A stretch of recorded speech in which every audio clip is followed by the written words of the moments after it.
दादी के हाथों का जादू और खुशबू से महकता घर, माँ की मुस्कुराहट और खाने की सुगंध। MDH गरम मसाला, क्योंकि हर रिश्ता है स्वाद से जुड़ा।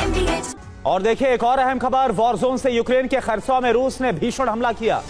यूक्रेनी ठिकानों पर भीषण बमबारी की गई है। हमले में यूक्रेन का सैन्य अड्डा ध्वस्त हुआ है।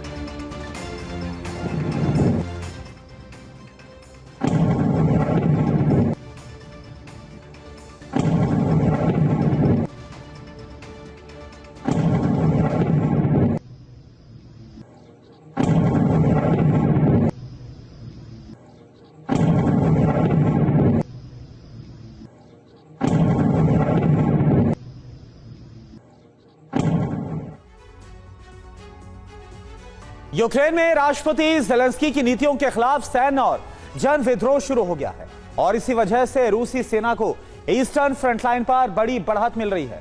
दूसरी तरफ बारूद से जलते शहरों में जनता ने विद्रोह की आग भड़का दी है। रूसी इंटेलिजेंस ने इस भीड़ में अपने एजेंट्स भी शामिल कर दिए। यूक्रेनी सेना के ही कुछ जवान रूस को यूक्रेन के अहम सामरिक ठिकानों की लोकेशन भेज रहे हैं। रूस सटीक हमला करके यूक्रेन को बड़ा नुकसान पहुंचा रहा है। आप देखें कैसे यूक्रेन के अंदर रूस दोहरी बगावत भड़का रहा है और इससे कैसे यूक्रेन का बड़ा हिस्सा रूसी कब्जे में अब जा रहा है।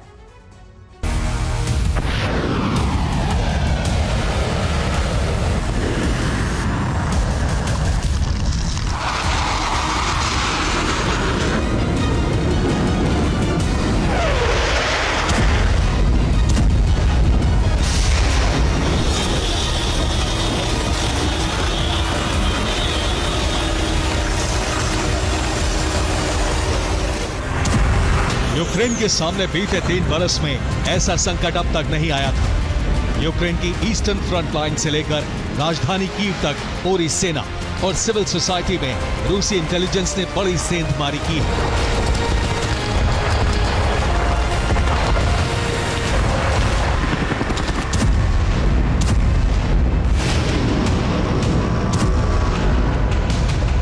यूक्रेन सेना के जवान रूसी सेना को मदद दे रहे हैं। रूस को यूक्रेन के अहम सामरिक ठिकानों की लोकेशन दी जा रही है। ईस्टर्न फ्रंट लाइन पर हथियारों की कमी और वॉर फटीग से थके सैनिक हथियार डाल रहे हैं और रूसी सेना बिना गोली चलाए यूक्रेन के नए नए इलाकों पर आसानी से कब्जा कर रही है। दूसरी तरफ सिविल सोसाइटी ने ज़ेलेंस्की के खिलाफ विद्रोह तेज कर दिया है। रूसी इंटेलिजेंस ने इनके बीच अपने एजेंट उतार दिए हैं।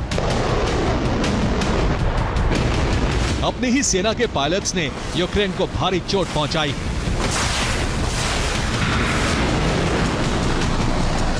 तीस जुलाई को रूस ने चेर्निहिव में यूक्रेन के सैन्य प्रशिक्षण केंद्र पर मिसाइल हमले किए।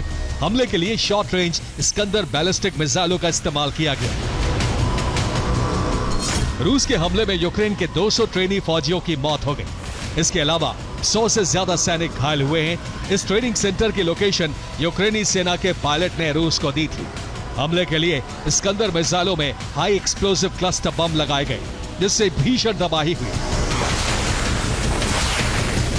इसके अलावा रूस ने ईस्टर्न फ्रंट लाइन पर बड़े हमले किए हैं, जिससे यूक्रेनी सेना को बड़ा नुकसान उठाना पड़ा है।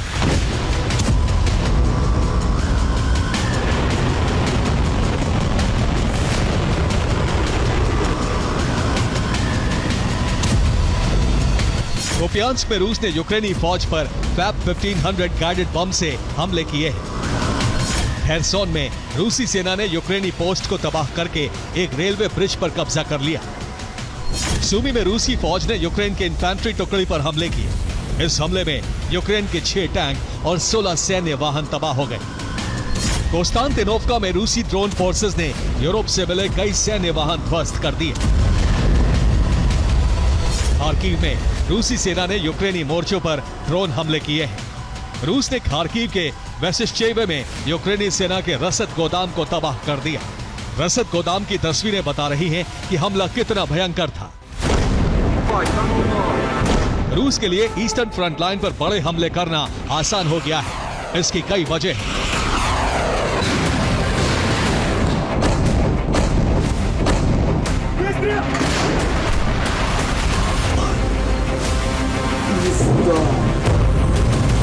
पहली वजह यह है कि यूक्रेन के पास फौजियों की कमी है। लगातार जंग लड़ने से अनुभवी फौजी थक चुके हैं। दूसरी वजह है ईस्टर्न फ्रंट लाइन पर एयर डिफेंस सिस्टम की मिसाइलें खत्म हो चुकी हैं। यूक्रेन $4 मिलियन की पैट्रियट मिसाइलें वॉर जोन में नहीं खर्च करना चाहता है। इसके अलावा रूस ने भी एयर डिफेंस सिस्टम नष्ट करने के लिए अपने ड्रोन अपग्रेड कर लिए हैं। रूसी सेना के इंजीनियरिंग कोर ने ड्रोन अटैक की रणनीति तैयार की है और ड्रोन में कुछ ऐसे बदलाव किए हैं कि उनकी हमला करने की क्षमता 60 से 65% बढ़ गई है।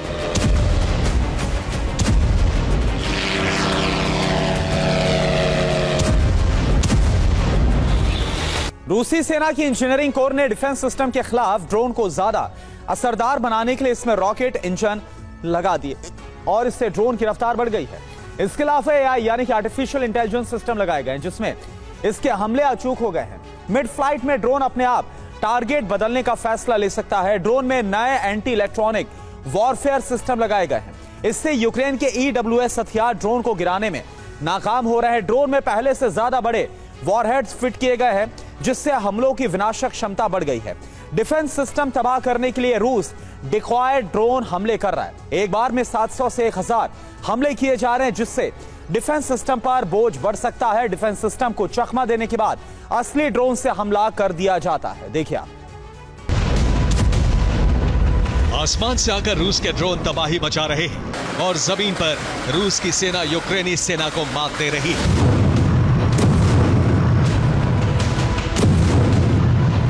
बीते 7 दिन में रूसी सेना ने पूर्वी यूक्रेन के 11 से ज्यादा इलाकों पर कब्जा कर लिया है।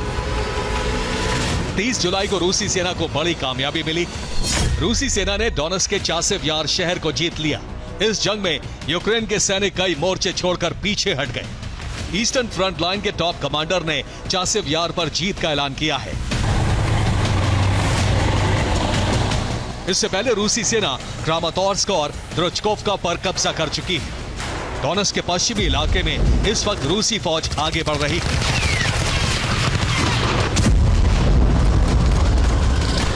डोनेट्स्क के युद्धग्रस्त क्षेत्र में अभी भी 22,000 से ज्यादा आम नागरिक फंसे हुए हैं। यूक्रेनी कमांडर ने कहा है कि हालात हाथ से निकल चुके हैं और अब फ्रंट लाइन पर मजबूत स्थिति बनाए रखना बहुत मुश्किल है,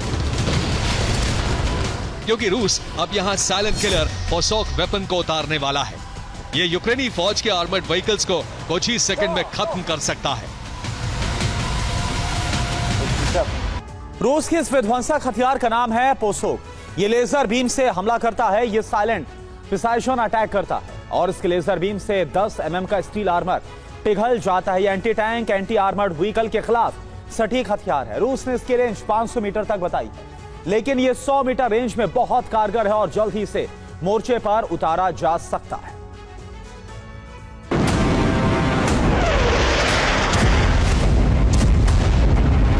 एक तरफ जंग में ज़ेलेंस्की को मात झेलनी पड़ रही है तो दूसरी तरफ यूक्रेन में उनके खिलाफ विद्रोह शुरू हो गया है। जनता एक बार फिर ज़ेलेंस्की के खिलाफ सड़कों पर है। यूक्रेन का राष्ट्रगान गाते हुए लोग ज़ेलेंस्की से इस्तीफा मांग रहे हैं और रूस के एजेंट इन हालात का फायदा उठाने में लगे। नेशनल एंटी करप्शन ब्यूरो की शक्तियां घटाने वाले ज़ेलेंस्की के फैसले से जनता नाराज है और रूस इस आग में घी डाल रहा है। युद्ध का मोर्चा ज़ेलेंस्की के हाथ से निकल चुका है। अब सिविल सोसाइटी भी उनके खिलाफ है और यही यूक्रेन के भविष्य की झलक दिखाता है। यानी आधा यूक्रेन रूस का होने वाला है और बाकी बगावत की आग में झुलस सकता है। Bureau report, TV9 Bharatvarsh.